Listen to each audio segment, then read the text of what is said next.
Yeah. So what is that place for you? That place that when you are there, it's just restful. And when you think about the place that would allow you to find that that pause, and that you could take those deep breaths. What's that place that first comes to mind when I ask the question? Is it a place that's in your home, it's near your home? Is it some exotic place somewhere out there that you've been to before or that you dream about going to one day? What is that place? Tell it to somebody next to you real quick. Share it back and forth. What is that place for you?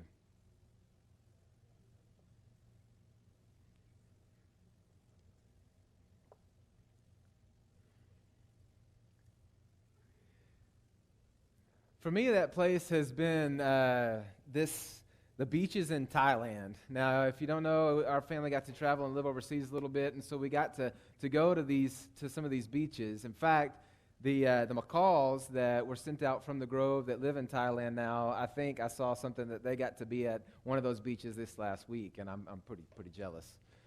If you've seen pictures of them, they're like the top 10 beaches in the world, and they are just incredible. But the reason Thailand, I mean, they're great beaches, a lot of other places a lot closer, but in Thailand, I mean, you guys eating Thai food?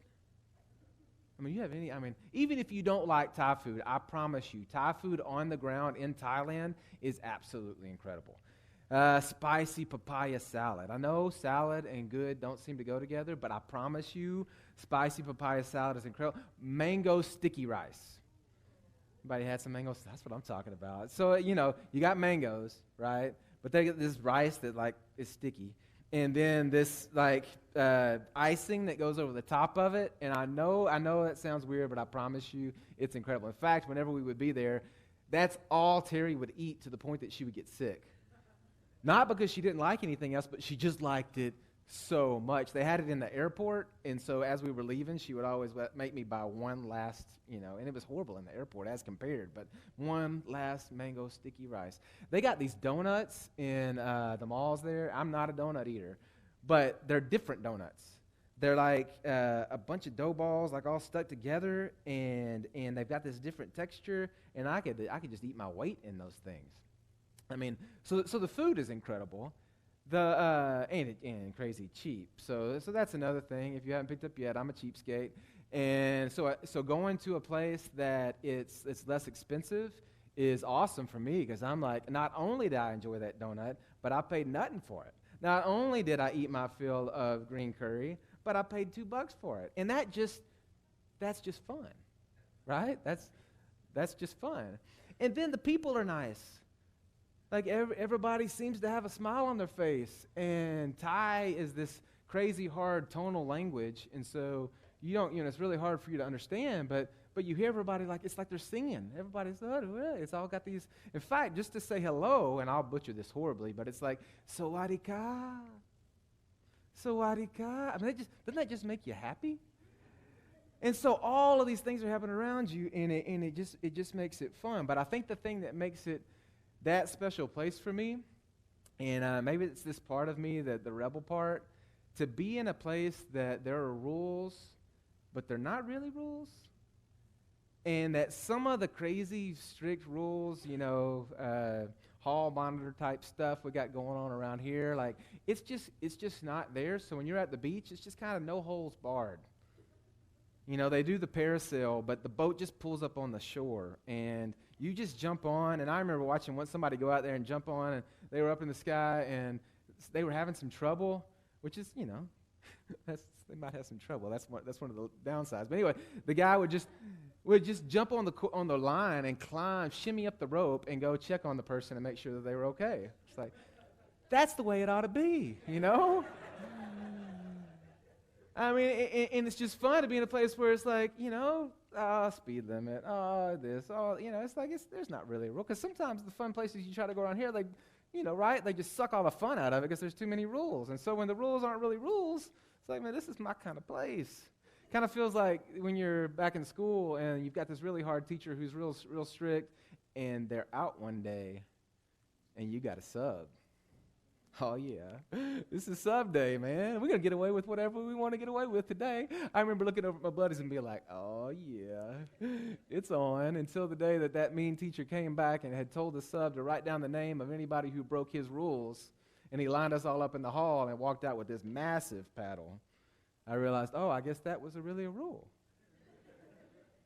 Which has also happened to me in Thailand. I mean, one of the big things in Thailand is you're supposed to respect the king, and everywhere you go, there are photos of the king, and you're supposed to give respect to him and to his photo. And even when you go to a movie theater, before the movie starts, they play the national anthem, and basically it's this homage to the king, and you were supposed to stand up. And if you don't stand up, you will find out. It's important. It's not just a rule. No, it's law. When you go in on a quick tourist visa, they give you a little sheet of paper, and you're supposed to keep that throughout your stay, and that gets you back out of the country. Well, I was there back in November, and I didn't keep my little sheet of paper because, it's a substitute today, right?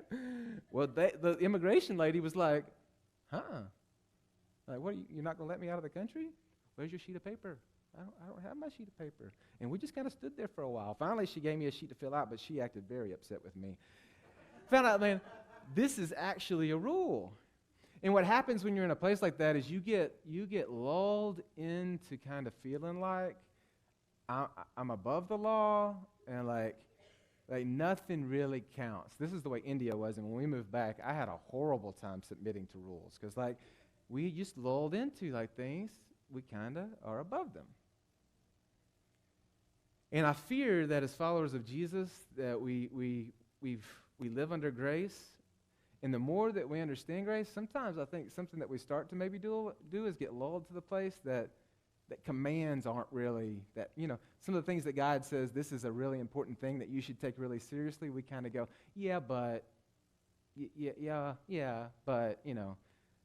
Jesus has got me and I'm under grace, and we don't take it that seriously. So we see them as suggestions instead of as commands. And I don't know if there's one that's bigger than this command to Sabbath. Because that seems like one of those that, is he really serious? I mean, that's so countercultural to us because we our productivity means so much to us, and so for God to say, hey, you're supposed to stop and be unproductive, did he even really mean that? Last week, as we started, we looked at how in creation God gave us this model of working and then this rest. In Genesis chapter 2, verse 3, God blessed the seventh day and made it holy and set apart and special. And as it describes it, it says that he rested, which is the word, we said last week, the word Shabbat, which is where we get the word Sabbath from. That literally means to cease and desist. That God had been very productive in his creative work, and he stopped. He ceased. That's the model that God gave us. But then today we're going to look at, that's also the command that he's given us. The Ten Commandments. Nice. I'll try to recover this. So there's a lot of commands in the scriptures, right? There's a lot of commands. There's a lot of things we go, man, this is something that God expects from us. But if I say, hey, what are the ones that we're gonna throw out? I mean, this top 10 list, the 10 commandments that were given to Israel after they were freed from Egyptian bondage. And what of those do you know? Which one of those could you name off today? In Exodus chapter 20, they're listed. And, of the 10, the one that gets the most words anyway is this command to remember the Sabbath day and keep it holy. In fact, it's a really interesting command in this list of God because he says, you shall have no other gods before me. You shall not make for yourself an idol. You shall not take the name of the Lord your God in vain. You shall not murder. You shall not commit adultery. You shall not steal. You shall not bear false witness. You shall not covet your neighbor's possessions and things. And then there's these odd to-dos. Honor your father and mother. And then remember the Sabbath day and keep it holy. It's in the top 10, y'all. It's kind of a big deal. So let's read exactly what he says. Exodus chapter 20, verse 8. Remember the Sabbath day and keep it holy. Now, remember, that's an interesting command that you should make sure that you remember this. And some of you guys, I know some folks in this room that you know a lot of people's birthday. I can barely remember my own. So that command that, hey, you need to remember makes a lot of sense to me because it's easy for us to forget. And obviously, God knew that this would be something that was easy for his people to forget and to pass over. So he says, remember this Sabbath ceasing day. Keep it holy. Keep it, protect it. Make sure that it's set apart and special from the other days of your week and of your life. Keep it. There's some action in keeping and holding and not letting it just fall into the norm. There's some protection that's involved. 6 days you shall labor and do all of your work. All of your work. On 6 days you do all of your work. But the seventh day is a Sabbath day to the Lord your God. So this is a day that's designated and set aside, and it's holy, and the point of it is to worship to. The reason we observe the day is it points to and worships the Lord our God. It shows that he is that powerful and that great and that much in control, and you recognize that he's got this thing, and you're able to rest, and this day is unto him. On it you shall not do any work. You, your son, which is hard because I like to get my boys working, It says, even your son, your daughter, your male servant, your female servant, even your livestock, the sojourner who is with you in your gates. So not just you, but everyone who's in your household, everyone that's around and under your leadership, anybody that you have control over what their day might look like, even the animals. Hey, there's a day of rest. Make it holy. For in 6 days the Lord made the heaven and the earth and the sea and all that's in them, and rested on the seventh day. Therefore the Lord blessed the Sabbath day, and he made it holy. 6 days all the work, the seventh day, this day that's set apart and holy. It reminds me of the way that when we talk every year, we have a time that we talk about how we deal with our finances and what God expects of that, and how, we've got this much, and we budget that money, and there's a part of it that we set aside, and how amazing it is that thing, that part that we give to God that's designated to him, that's set apart for him, that's holy to him, that somehow he makes more happen with this than if we try to take this and do it all. In the same way with our time. We budget our time, and there's this Sabbath day that's set apart unto him.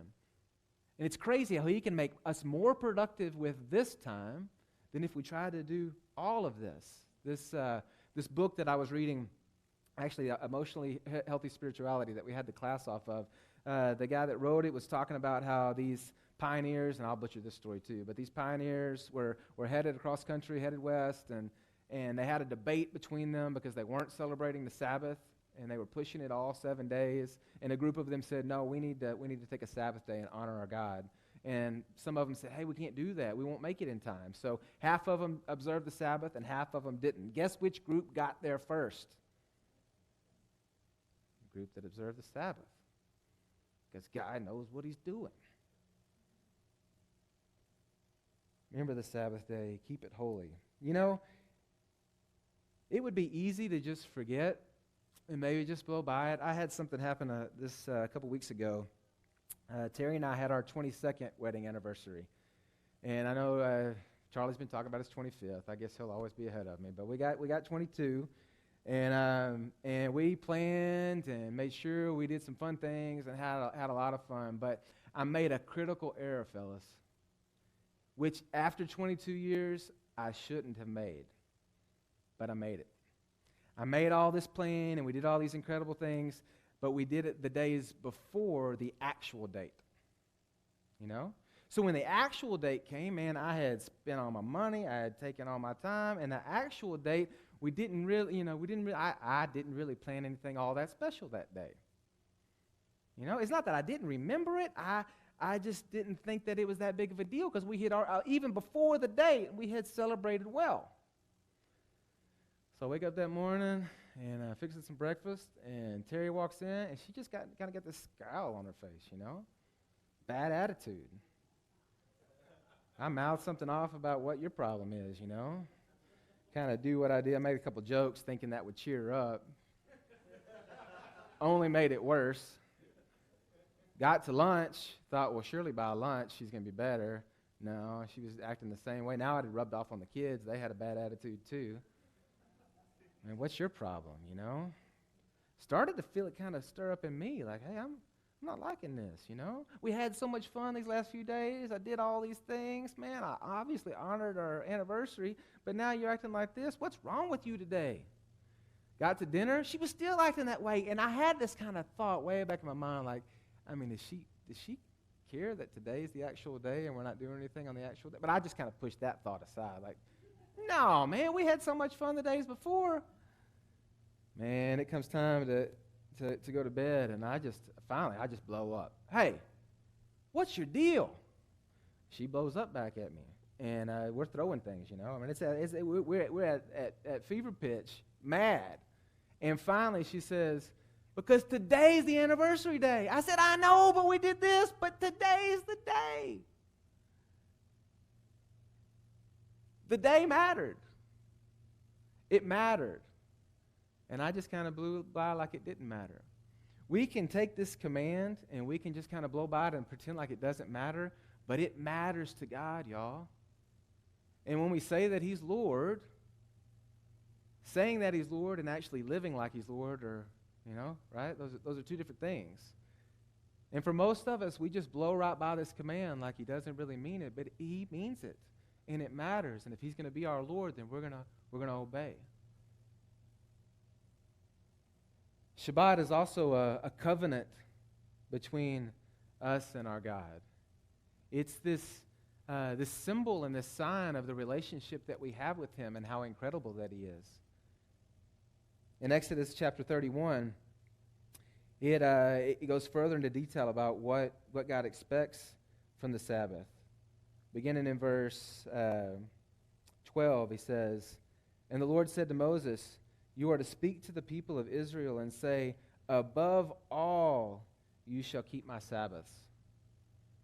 He takes it and he puts it above all things, and he says, above all, you need to keep these Sabbaths, for it is a sign between me and you throughout your generations, that you may know I, the Lord, sanctify you. I set you apart from the other peoples.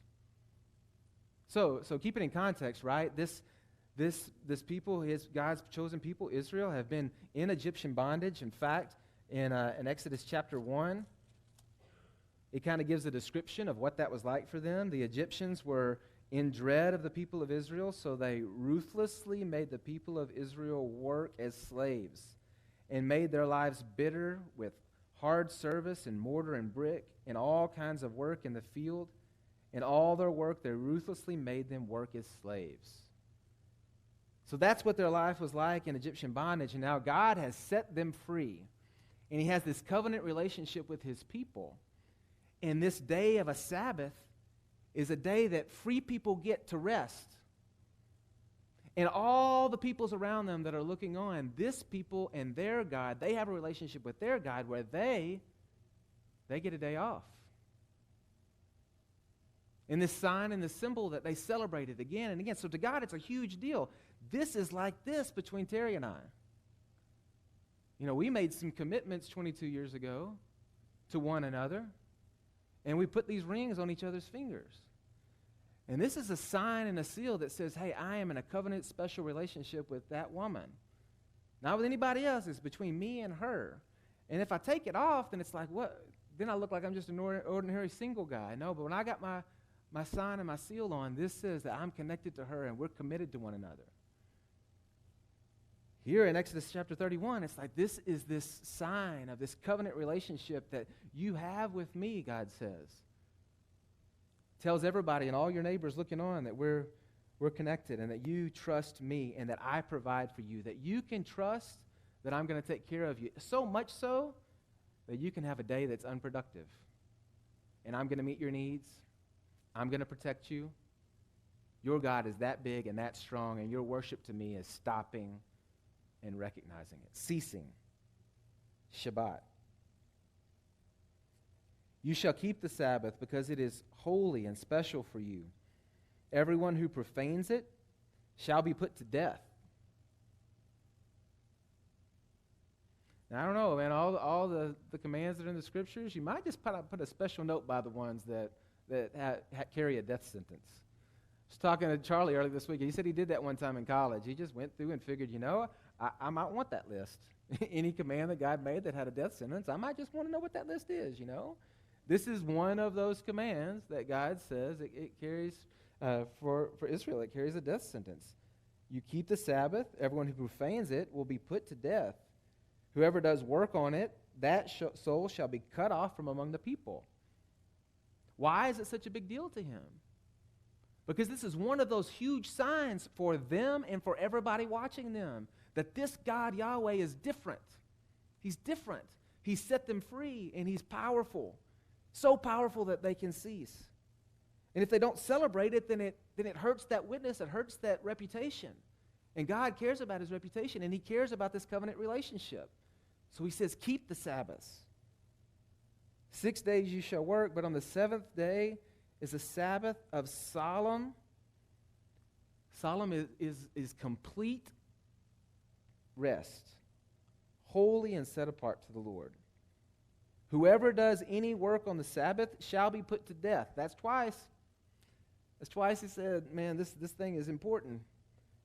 Therefore, the people of Israel shall keep the Sabbath, observing the Sabbath throughout their generations as a covenant forever and a sign forever between me and the people of Israel, that in 6 days the Lord made the heavens and the earth, and on the seventh day he rested and was refreshed. Here he is, it was refreshed. And the expectation of us is that this idea of a Sabbath would be a day that we're refreshed. On one of these trips to Thailand, we were on a boat that went from kind of the main beach out to a little island. And it was a pretty big boat, and there were a lot of people on it. And when you looked over, man, that water was just, clear, but that perfect blue, and you could kind of see some of the fishes down in there, and they were beautiful. And the whole time we're riding on this boat, I'm just thinking, man, I don't want to be on the boat.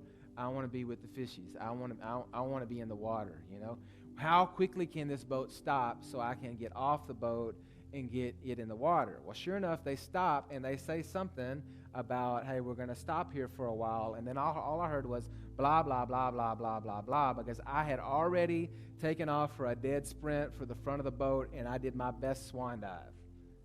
Because again, in Thailand, you can do that. Nobody's going to take you to jail. So I'm like, woo, and I start to swim, and the water's the perfect temperature, and sure enough, the fish are all there, and it's awesome. Now, I can swim, but I don't last very long, so I start, but I was like, oh, man, this is incredible, and I try to do, but then I'm like, oh, man, I'm a long ways from the boat, and I don't know if I can make it back. And I look back, and there's this line forming where they're handing out life jackets and goggles and snorkels.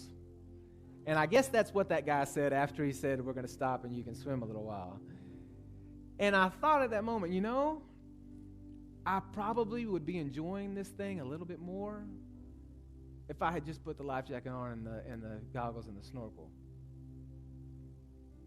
But instead, in my impatience and I just jumped in head first. And now I'm a hurried, worried, panting mess. And I felt like that pretty much could be my testimony today as it is to Sabbath. I'm just diving into life, following the way the culture around me works, basing my significance upon my productivity, and all along God has this command, this ancient command in the scriptures that says, hey, man, I'm bigger than that. Stop, recognize who I am, what I am in your life, the relationship that we share. Stop, and I promise, I'll make more out of your 6 days than you can make out of your 7.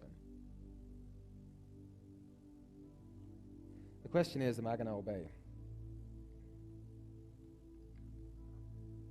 Let me pray for us. Father, I'm asking you that over these weeks that you would do something incredible with us, that this is, of all your commands, it just seems like this is one that we blow right by, and it's just easy to miss it, and to pretend like it's not really all that important.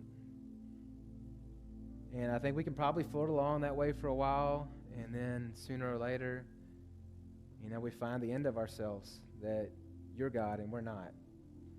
We start to find that our relationship with you is weakening, and our testimony to those around us is weakening because we're done, because we're human. And Father, I'm asking that you would redeem that in our midst, that these would be some days that we make a decisive moment and begin to honor your Sabbath.